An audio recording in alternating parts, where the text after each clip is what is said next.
कर आए हैं।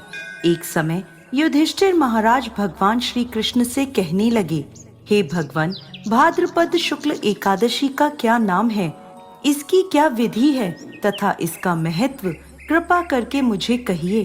तब भगवान श्री कृष्ण बोले, हे धर्मराज, पूर्ण स्वर्ग और मोक्ष को देने वाली तथा सभी पापों का नाश करने वाली यह उत्तम भाद्रपद मास की शुक्ल पक्ष की एकादशी है, जिसे जल झूलनी एकादशी, परिवर्तनी एकादशी या वामन एकादशी के नाम से जाना जाता है।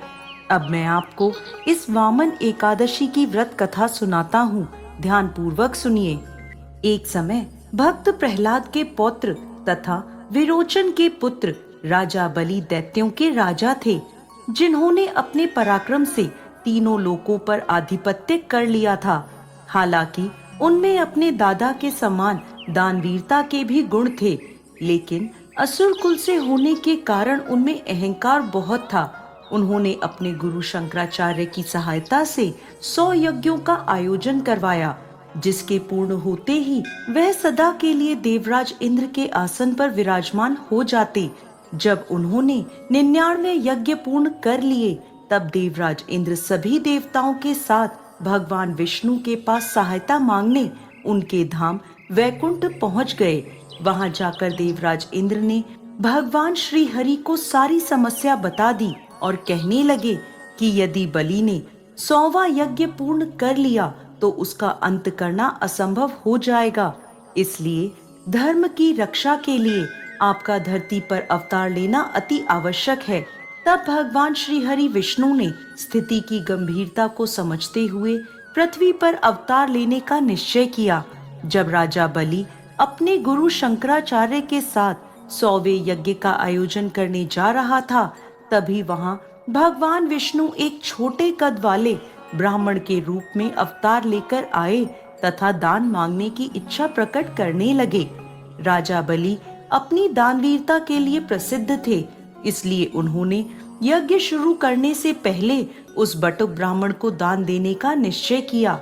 वामन अवतार में आए भगवान श्री हरि ने कुछ भी मांगने से पहले बलि से संकल्प लेने को कहा कि वह जो भी मांगेंगे उन्हें देना ही होगा।